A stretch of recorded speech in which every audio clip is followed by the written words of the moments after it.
Students, good morning. ഞാൻ K V Johnson, assistant professor, department of commerce, Don Bosco college, കുട്ടിയ.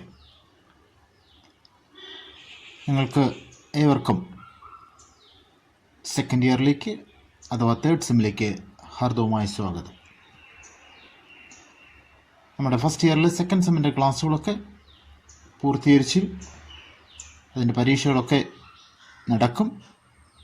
നിങ്ങൾക്കേവർക്കും ആ പരീക്ഷകളിൽ വിജയാശംസകൾ നേരുന്നു. Kerala university UG programme BCom second ഇയറിൽ തേർഡ് സെം അതിലേക്കായി 5 കോഴ്സുകളാണ് അഥവാ 5 സബ്ജക്റ്റുകളാണ് ക്രമീകരിച്ചിരിക്കുന്നത്. ആ 5 സബ്ജക്റ്റുകളിൽ ഒന്ന് അതൊരു കോർ കോഴ്സായ അഡ്വാൻസ്ഡ് ഫിനാൻഷ്യൽ അക്കൗണ്ടിംഗ് ആണ്. നമ്മൾ BCom 6 സെമ്മുകളിലായിട്ട് പല അക്കൗണ്ടിംഗ് പേപ്പറുകൾ പഠിക്കുന്നുണ്ട്. സെക്കൻഡ് സെമ്മിൽ ഫിനാൻഷ്യൽ അക്കൗണ്ടിംഗ് പഠിക്കുന്നു.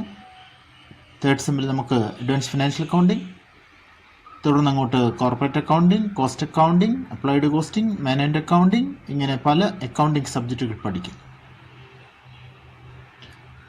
ഫസ്റ്റ് ഇയറിലെ സെക്കൻഡ് സെമ്മിൽ നമ്മൾ ഫിനാൻഷ്യൽ അക്കൗണ്ടിംഗ് പഠിച്ചു. ഒരു 5 മൊഡ്യൂളുകൾ അവിടെയും നമ്മൾ കണ്ടു. വൺ മാൻ ബിസിനസിൻ്റെ ഫിനാൻഷ്യൽ സ്റ്റേറ്റ്മെൻറ്റ്സ്, അതിനു മുമ്പായി ഫിനാൻഷ്യൽ അക്കൗണ്ടിങ്ങിൻ്റെ ഇൻട്രൊഡക്ഷൻ ചേർത്ത് വൺ മാൻ ബിസിനസിൻ്റെ ഫിനാൻഷ്യൽ സ്റ്റേറ്റ്മെൻറ്റ്സ്, ഡിപ്രീസിയേഷൻ, ഇത്രയും ചേർത്ത് ഒരു യൂണിറ്റ്. തുടർന്ന് hire purchase instalment, OAG container and packages, investments accounting, insurance claims, ഇങ്ങനെ 5 മൊഡ്യൂളുകൾ പഠിച്ചു. നമുക്ക് ഈ തേർഡ് സെമ്മിലേക്ക് അഡ്വാൻസ് ഫിനാൻഷ്യൽ അക്കൗണ്ടിങ്ങിലും കൃത്യമായി 5 മൊഡ്യൂളുകളാണ് ഉൾപ്പെടുത്തിയിരിക്കുന്നത്.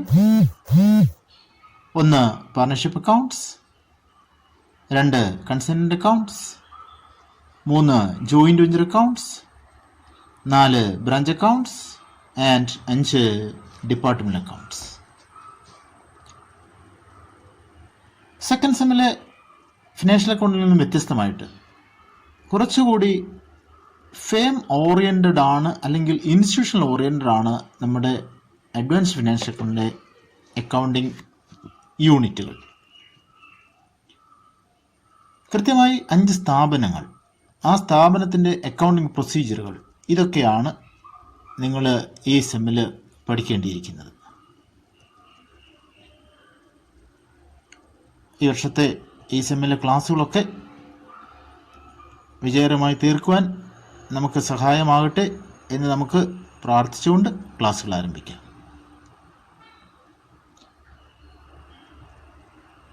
പാർട്ണർഷിപ്പ് അക്കൗണ്ട്സ് +1 +2 ക്ലാസ്സുകളിലൊക്കെ, അതോടൊപ്പം നമ്മുടെ ഫസ്റ്റ് സെം മെത്തഡോളജിയിൽ ഒക്കെ നമ്മൾ വിവിധ തരത്തിലുള്ള ബിസിനസ് ഓർഗനൈസേഷൻസിനെ കുറിച്ച് പഠിച്ചിട്ടുണ്ട്. One man business, partnership, joint company, cooperative societies, joint ventures, state എൻ്റർപ്രൈസുകൾ, ഇതൊക്കെ വിവിധ ബിസിനസ് ഓർഗനൈസേഷൻസ് ആയിട്ട് നമ്മൾ പഠിച്ചു. അതിൽ വൺ മാൻ ബിസിനസ് പഠിക്കുമ്പോൾ it is a form of business organization owned and managed by a single person. ഒരു വ്യക്തി ഒറ്റയ്ക്ക് ക്യാപിറ്റൽ കോൺട്രിബ്യൂട്ട് ചെയ്ത് അയാൾ തന്നെ ആ ബിസിനസ് മാനേജ് ചെയ്ത് അതിൻ്റെ ലാഭവും നഷ്ടവും അയാൾ തന്നെ എടുക്കുന്ന ഒരു വ്യവസ്ഥയാണ്, ഒരു സമ്പ്രദായമാണ് വൺ മാൻ ബിസിനസ്സിൽ നമ്മൾ പഠിച്ചത്. പല ലിമിറ്റേഷൻസ് ഈ വൺ മാൻ ബിസിനസ്സിൽ നമുക്ക് പഠിക്കാൻ കഴിഞ്ഞിട്ടുണ്ട്. Especially limited capital, limited manageability, unlimited liability, ഇതൊക്കെ വൺ മാൻ ബിസിനസ്സിൻ്റെ പരമപ്രധാനമായ ലിമിറ്റേഷൻസാണ്. എന്നാൽ ഇത്തരത്തിലുള്ള ലിമിറ്റേഷൻസിനെ ഒരു പരിധിവരെ പരിഹരിച്ചുകൊണ്ട് പുതിയ ഒരു തരത്തിലുള്ള ബിസിനസ് ഓർഗനൈസേഷൻ വന്നു. അതാണ് partnership. So partnership is a form of business organisation. It is owned and managed by 2 or more persons. 2 അതിലധികമോ ആൾക്കാർ ചേർന്ന് നടത്തുന്ന ബിസിനസ്സാണ് പാർട്ണർഷിപ്പ്. അപ്പോൾ 2 അതിലധികമോ ആൾക്കാർ ചേർന്ന് നടത്തുമ്പോൾ സ്വാഭാവികമായും അവിടെ ഒരു കരാറ് വേണം, ഒരു എഗ്രിമെൻ്റ് വേണം. So they will form an agreement. Such an agreement is called partnership agreement or partnership deed. ഈ 2 അതിലധികമോ ആൾക്കാർ ചേർന്ന് പറഞ്ഞു വയ്ക്കുന്ന, means orally or in writing, എഴുതി പിടിപ്പിക്കുന്ന എഗ്രിമെൻ്റ് ആണ് ഈ പാർട്ണർഷിപ്പ് എഗ്രിമെൻറ്റ്. അത് എഴുതി പിടിപ്പിക്കണം എന്ന് നിർബന്ധമില്ല. ഓറലാകാം അല്ലെങ്കിൽ റിട്ടൺ ആകാം. ഇനി എനിവേ ഇപ്രകാരമുള്ള എഗ്രിമെൻറ്റിനെ നമ്മൾ പാർട്ണർഷിപ്പ് എഗ്രിമെൻ്റ് എന്ന് വിളിക്കുമെങ്കിലും ഇത് ഇൻ റിട്ടൺ ഫോമിലാണെങ്കിൽ അതിനെ നമ്മൾ പാർട്ണർഷിപ്പ് ഡീഡ് അഥവാ ആർട്ടിക്കിൾസ് ഓഫ് പാർട്ണർഷിപ്പ് എന്ന് വിളിക്കും. അപ്പം ഇവർ തങ്ങളുടെ എഗ്രിമെൻ്റ്, ഈ എഗ്രിമെൻ്റ് റിട്ടൺ ഫോമിലാണെങ്കിൽ അതിനെ വിളിക്കുന്ന പേരാണ് പാർട്ണർഷിപ്പ് ഡീഡ് അഥവാ പാർട്ണർഷിപ്പ് എഗ്രിമെൻറ്റ്. അപ്പം ഞാൻ പറഞ്ഞു 2 or more persons വേണമെന്ന് പറഞ്ഞു, 2 അതിലധികമോ ആൾക്കാർ. അപ്പോൾ ഇനി അതിൽ മാക്സിമം എത്ര പേരാകാം? നിങ്ങൾ പഠിച്ചിട്ടുള്ളതാണ്, പാർട്ണർഷിപ്പിൽ മിനിമം 2 പേരും, maximum 10 or 20. In case of a banking business, അവർ നടത്തുന്ന ബിസിനസ് ബാങ്കിങ് ബിസിനസ് ആണെങ്കിൽ ദ മാക്സിമം വിൽ ബി 10. 10 പേരിൽ കൂടാൻ പാടില്ല. അതല്ല അവർ നടത്തുന്നത് ട്രേഡിംഗ് ഓർ മാനുഫാക്ചറിങ് ബിസിനസ് ആണെങ്കിൽ ദ മാക്സിമം ലിമിറ്റ് ഈസ് 20, പരമാവധി 20 പേര്. അപ്പം 2 പേരിൽ തുടങ്ങി 10 അഥവാ 20 ആൾക്കാർ ചേർന്ന് നടത്തുന്ന ബിസിനസ്സാണ്. ഇതിലെ ഓരോ മെമ്പറേയും നമുക്ക് പാർട്ണർ എന്ന് വിളിക്കാം, ഇൻഡിവിജ്വലായിട്ട്. They are individually known as partner and they are collectively known as partners or firm. ഒറ്റയ്ക്കൊറ്റയ്ക്ക് നമ്മളവരെ പാർട്ണർ എന്ന് വിളിക്കുന്നു, ഗ്രൂപ്പായിട്ട് നമ്മളവരെ പാർട്ണേഴ്സ് അഥവാ ഫെയിം എന്ന് വിളിക്കുന്നു. ഇനി ഈ സ്ഥാപനത്തിന് അവർക്ക് വേണ്ടി വന്നാൽ ഒരു നെയിം കൊടുക്കാം. So the name given to the partnership firm is known as partnership firm name. ഇനി ഇന്ത്യയിൽ ഈ പാർട്ണർഷിപ്പിനെ റെഗുലേറ്റ് ചെയ്യുന്ന ഒരു ആക്ട് ഉണ്ട്. ആ ആക്ടിനെ നമ്മൾ ഇന്ത്യൻ പാർട്ണർഷിപ്പ് ആക്ട് 1932 എന്നാണ് അറിയപ്പെടുന്നത്. 1932 ഇന്ത്യൻ പാർട്ണർഷിപ്പ് ആക്ട് അനുസരിച്ചാണ് ഇന്ത്യയിൽ ഈ പാർട്ണർഷിപ്പ് പ്രവർത്തിക്കുന്നത്.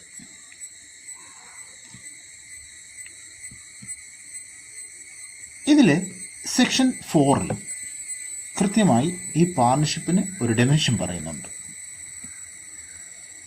പാർട്ണർഷിപ്പ് ഡെഫിനിഷൻ ഇപ്രകാരമാണ്: relationship between persons who have agreed to share profits of a business carried on by all or any of them acting for all. Once again, Section 4 of the Indian Partnership Act 1932 defines a partnership as the relation between persons who have agreed to share the profits of a business carried on by all or any of them acting for all. 2 അതിലധികമോ ആൾക്കാർ ചേർന്ന് ഒരു agreement പ്രകാരം ഒരു business നടത്തുന്നു. ആ business അതിലുണ്ടാകുന്ന ലാഭവും നഷ്ടവും അവരുടെ എഗ്രിമെൻ്റ് അനുസരിച്ച് ഷെയർ ചെയ്യുന്നു. ഇതാണ് ആ ഡെഫിനിഷൻ്റെ സംക്ഷിപ്തം. അപ്പോൾ നമുക്ക് ഒരു കാര്യം ഉറപ്പിച്ച് പറയാം, there must be an agreement. അവിടെ ഒരു എഗ്രിമെൻ്റ് ഉണ്ടായിരിക്കണം. So we can say that partnership is a result of an agreement. ഒരു എഗ്രിമെൻറ്റിൻ്റെ അനന്തരഫലമാണ്. എഗ്രിമെൻ്റ് ഉണ്ടെങ്കിൽ മാത്രമേ ഒരു പാർട്ണർഷിപ്പ് നിലവിൽ വരൂ. നമുക്ക് ഇതുമായി ബന്ധപ്പെട്ട ചില ഫീച്ചേഴ്സ് കാണാം. So what are the features of partnership? പ്രത്യേകിച്ച് നമ്മൾ ഈ കണ്ട ഡെഫിനേഷനെ ബേസ് ചെയ്തുകൊണ്ടും മറ്റു ചില കാര്യങ്ങൾ ഇൻക്ലൂഡ് ചെയ്തുകൊണ്ടാണ് ഇതിൻ്റെ ഫീച്ചേഴ്സ് പറയുന്നത്. ഒന്ന്, നമ്പർ ഓഫ് പേഴ്സൺസ്. ഞാൻ നേരത്തെ സൂചിപ്പിച്ചു, it's an association of 2 or more persons. 2 അതിലധികമോ ആൾക്കാരുടെ ഒരു അസോസിയേഷനാണ്. So minimum 2 persons are needed. Minimum 2 പേര് വേണം, മാക്സിമം 10 or 20. ഓരോ വ്യക്തികളെയും ഓരോ മെമ്പേഴ്സിനെ നമ്മൾ പാർട്ണർ എന്ന് വിളിക്കുന്നു. ഗ്രൂപ്പായിട്ട് പാർട്ണേഴ്സ് അഥവാ ഫേം എന്ന് വിളിക്കുന്നു. ബാങ്കിങ് ബിസിനസ് ആണെങ്കിൽ 10 പേര്. Non banking business means trading or manufacturing business ആണെങ്കിൽ 20 പേര് വരെ. അപ്പോഴിവിടെ ഒരു പ്രത്യേക കാര്യം ഓർക്കണം.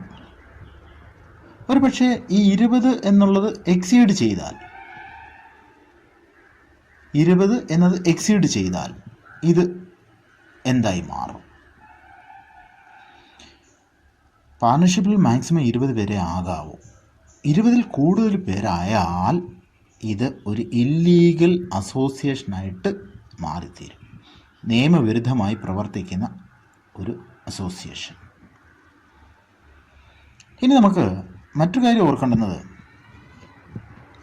ഇതിൽ മിനിമം 2 പേര് വേണമെന്ന് എവിടെ പറയുന്നു? ഒരു പാർട്ണർഷിപ്പിലെ മിനിമം ആൾക്കാരെക്കുറിച്ച്, മിനിമം റിക്വയർമെൻറ്റ്സിനെ കുറിച്ച് പറയുന്നത് ഇന്ത്യൻ പാർട്ണർഷിപ്പ് ആക്റ്റിലാണ്.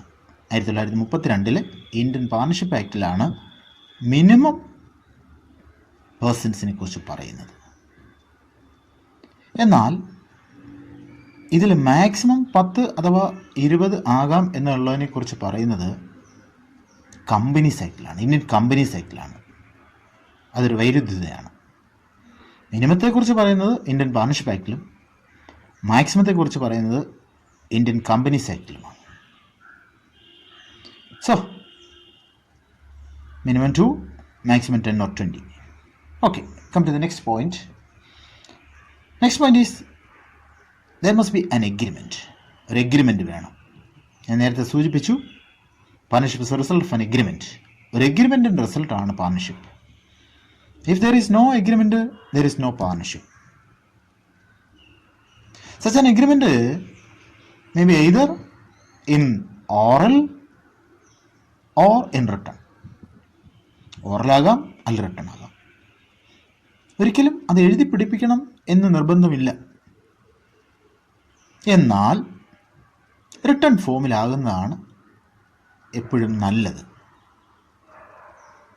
അപ്പം നമുക്കൊരു സംശയം, എന്തിനു വേണ്ടിയാണ് ഈ എഗ്രിമെൻ്റ്? മറുപടി ഒന്നേ ഉള്ളൂ.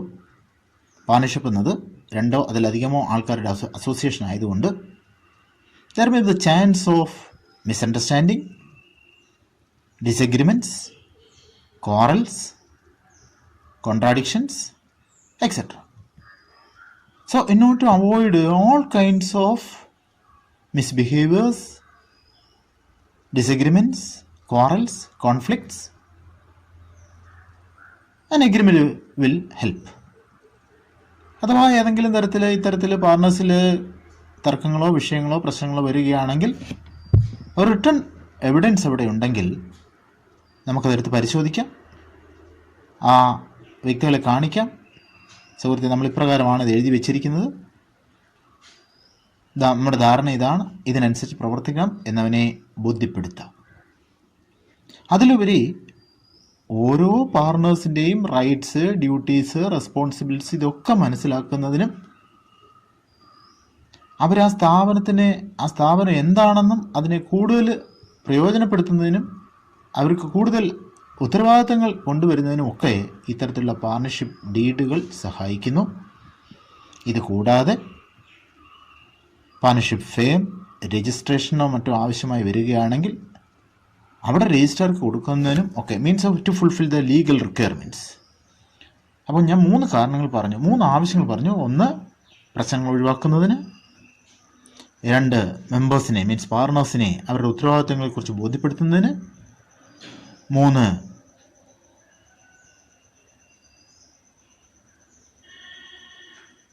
അവരുടെ ബാധ്യതകൾ അവരെ മനസ്സിലാക്കുന്നതിന്, കൂടാതെ ലീഗൽ റിക്വയർമെൻറ്റ്സിന് ഫുൾഫിൽമെൻറ്റിന് വേണ്ടി. ഇതിനൊക്കെ തന്നെ ഈ പാർട്ണർഷിപ്പ് എഗ്രിമെൻ്റ് ആവശ്യമാണ്. പ്രത്യേകിച്ച് അത് റിട്ടേൺ ഫോമിലാണെങ്കിൽ ഏറെ നല്ലത്. ആ എഗ്രിമെൻ്റ് റിട്ടേൺ ഫോമിലാണെങ്കിൽ അതിനെ നമ്മൾ പാർട്ണർഷിപ്പ് ഡീഡ് അഥവാ ആർട്ടിക്കിൾസ് ഓഫ് പാർട്ണർഷിപ്പ് എന്ന് അറിയപ്പെടും. 3 നമ്മൾ കാണുന്നത് ഇവർ നടത്തുന്ന പാർട്ണർഷിപ്പ് എപ്പോഴും ഒരു ബിസിനസ്സിന് വേണ്ടിയായിരിക്കണം. അത് ആ ഡെഫിനിഷനിൽ തന്നെ പറയുന്നുണ്ട്. Relation between persons who have agreed to share the profit or loss of a business. അവിടെ ബിസിനസ്സിന് പ്രാധാന്യമുണ്ട്. മാത്രമല്ല ആ ബിസിനസ് ലോഫുൾ ആയിരിക്കണം. നിയമപരമായി സാധുത ഉള്ള ഒരു ഒബ്ജക്റ്റോട് കൂടിയ ബിസിനസ് ആയിരിക്കണം. നമുക്ക് 4ാമത്തെ പോയിന്റിലേക്ക് കടക്കാം. 4 sharing of profit. So, in a partnership there are more than 2 persons, 2 or more persons. So the profit or loss should be shared by them in their agreed ratio. അവരുടെ എഗ്രിമെൻറ്റിൽ പറഞ്ഞിരിക്കുന്ന റേഷ്യോ അനുസരിച്ച് ലാഭമായാലും നഷ്ടമായാലും അതിനെ പങ്കുവയ്ക്കണം. അപ്പോഴൊരു സംശയം, ഒരു പക്ഷേ എഗ്രിമെൻറ്റിൽ റേഷ്യോ പറഞ്ഞിട്ടില്ലെങ്കിലോ? അപ്പോൾ ratio പറയണം എന്നത് നിർബന്ധം. ഇൻ കേസ് റേഷ്യോ പറയാൻ വിട്ടുപോയി, പറഞ്ഞിട്ടില്ല, അങ്ങനെയാണെങ്കിൽ ഇവരുടെ ലാഭവും നഷ്ടവും ഈക്വലായി വീതിക്കും. Anyway there is sharing of profit. അപ്പം ലോസ് ആണെങ്കിലോ? ലോസ് ആയാലും ഇപ്രകാരം തന്നെ ഷെയർ ചെയ്യണം. എഗ്രീഡ് റേഷ്യോയിൽ ഷെയർ ചെയ്യണം. ഒരു പക്ഷേ എഗ്രീഡ് റേഷ്യോ തന്നിട്ടില്ലെങ്കിൽ ഈക്വലായിട്ട് ഷെയർ ചെയ്യണം. Then number 5. ഓർത്തോണേ, 4 പോയിന്റുകൾ നമ്മൾ കഴിഞ്ഞു. 1 number of persons, 2 agreement, 3 business, 4 sharing of profit. Number 5 mutual agency. ഡെഫിനേഷൻ്റെ അവസാനം ചെന്നിരിക്കുന്നത് ഇങ്ങനെയാണ്: carried on by all or any of them acting for all. എല്ലാവരും കൂടെ ചേർന്ന് പ്രവർത്തിക്കുകയോ അല്ലെങ്കിൽ എല്ലാവർക്കും വേണ്ടി ഒരാൾ പ്രവർത്തിക്കുകയോ ചെയ്യുന്നു. ഇപ്പം 5 പേര് ചേർന്ന് നടത്തുകയാണ്. അതിൽ 3 പേര് എന്തെങ്കിലും മറ്റ് ജോലിയുള്ള ആൾക്കാരാണ്. അപ്പം അവരെന്ത് ചെയ്തു? ആ ജോലി ഈ ബാക്കിയുള്ള 2 പേരെ ഏൽപ്പിക്കുന്നു. അങ്ങനെ ചെയ്യാം. അപ്പോഴങ്ങനെ ചെയ്യുമ്പോൾ ഇവിടെ പുതിയൊരു റിലേഷൻഷിപ്പ് വരികയാണ്. ആ റിലേഷൻഷിപ്പ് എന്താണെന്ന് ചോദിച്ചാൽ, ഒരാൾക്ക് വേണ്ടി മറ്റൊരാൾ പ്രവർത്തിക്കുന്നു. There is A relationship of agency. അവിടെ ഒരു ഏജൻസി പ്രിൻസിപ്പൽ റിലേഷൻഷിപ്പ് വരുന്നു. നിങ്ങൾ കഴിഞ്ഞ വർഷം BRF പഠിച്ചു, ബിസിനസ് റെഗുലേറ്ററി ഫ്രെയിംവർക്ക് പഠിച്ചപ്പോൾ ഏജൻസി ഒക്കെ പഠിച്ചിട്ടുണ്ട്. ഏജൻറ്റ് പ്രിൻസിപ്പൽ റിലേഷൻഷിപ്പ് പഠിച്ചിട്ടുണ്ട്. Any person acting on behalf of another is known as agent. ഒരു വ്യക്തിക്ക് വേണ്ടി മറ്റൊരു വ്യക്തി പ്രവർത്തിക്കുമ്പോൾ ആ വ്യക്തി നമ്മൾ വിളിക്കുന്നവരാണ് agent. Here all partners are mutual agents. ഓരോ ഏജൻറ്റും ഓരോ പ്രിൻസിപ്പലും ഓരോ പാർട്ണേഴ്സും അവർക്ക് വേണ്ടിയും മറ്റുള്ളവർക്ക് വേണ്ടിയും പ്രവർത്തിക്കുകയാണ്. So there is mutual agency relationship. Then point number 6, utmost good faith.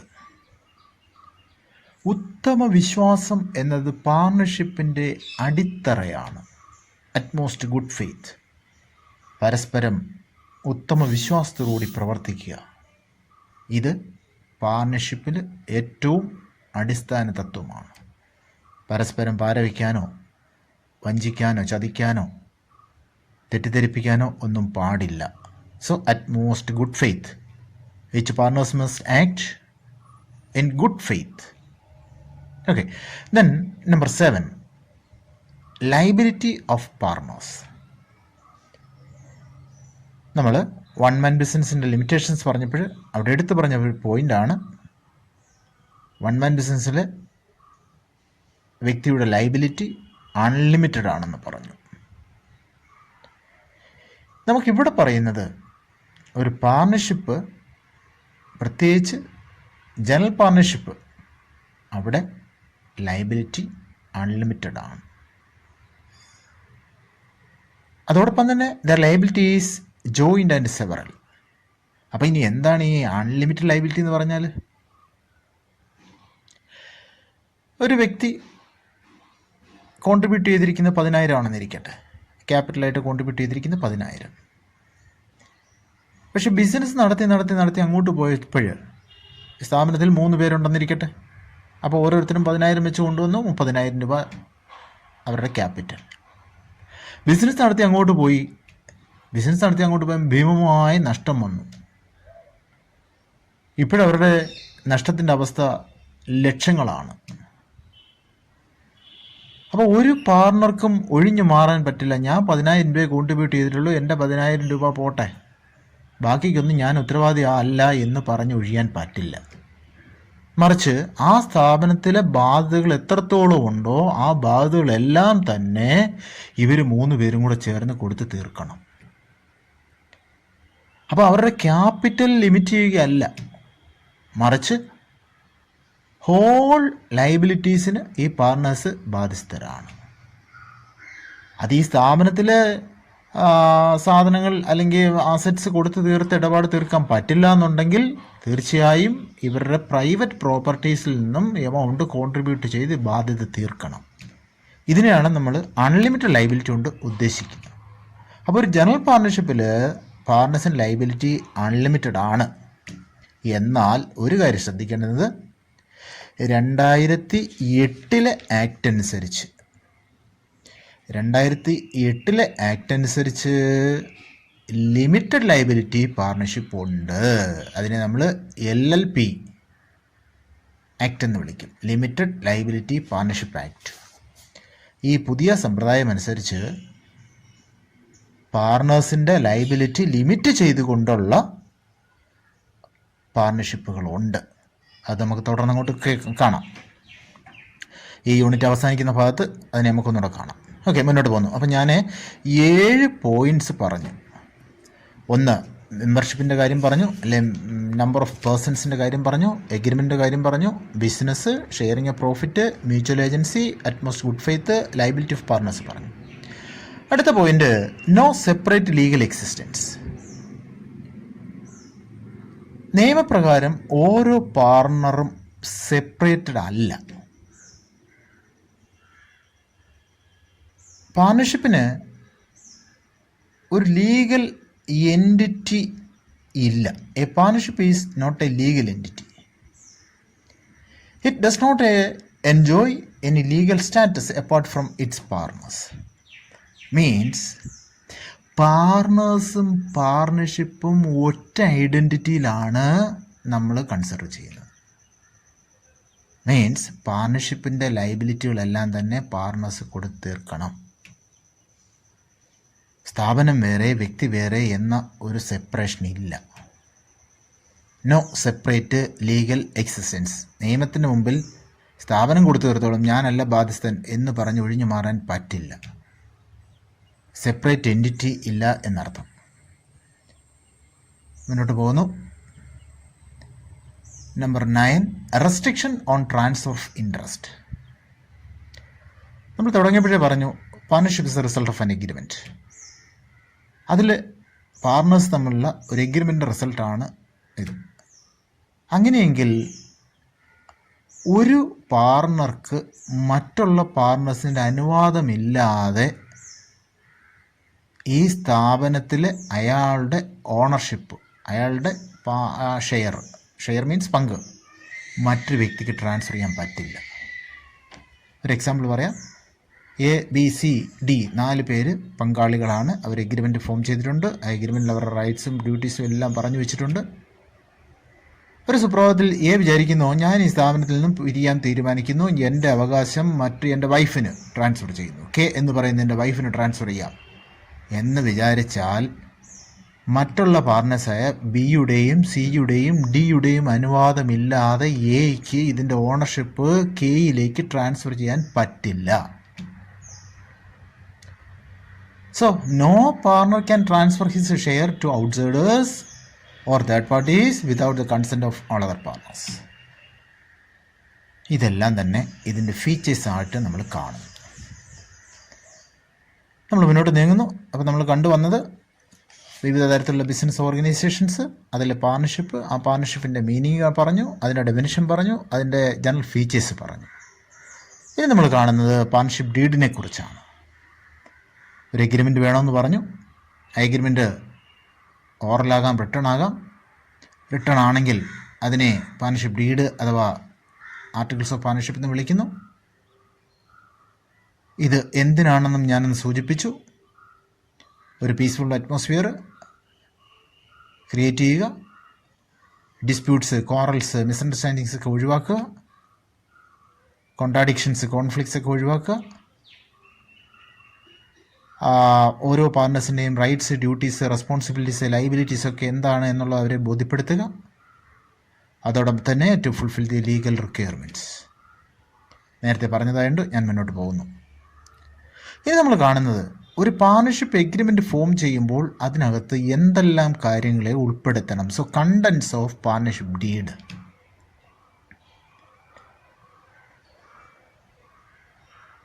The main purpose of an agreement is to avoid quarrels.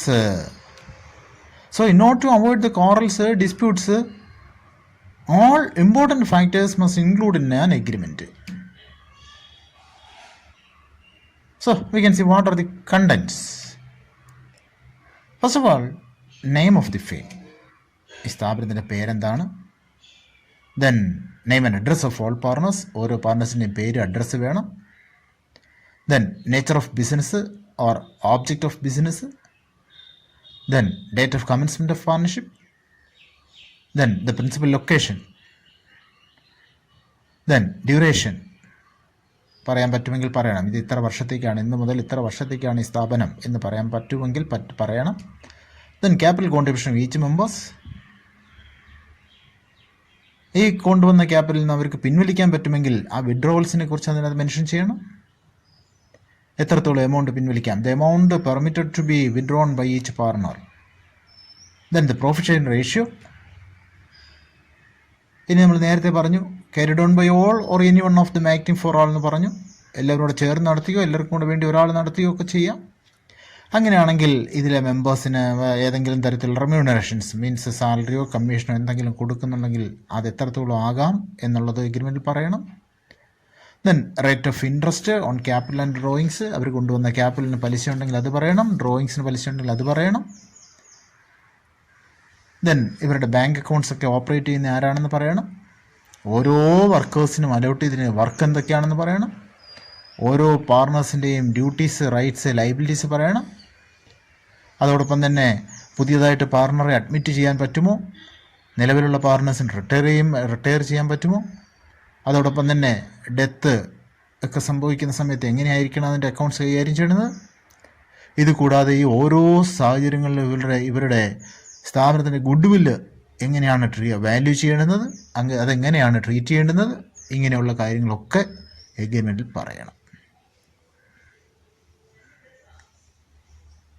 അപ്പം പാർട്ണർഷിപ്പ് എഗ്രിമെൻറ്റുമായി ബന്ധപ്പെട്ട് രണ്ട് കാര്യങ്ങൾ പറഞ്ഞു. ഒന്ന്, what is partnership agreement, what are the contents of partnership agreement, then what are the needs of partnership agreement.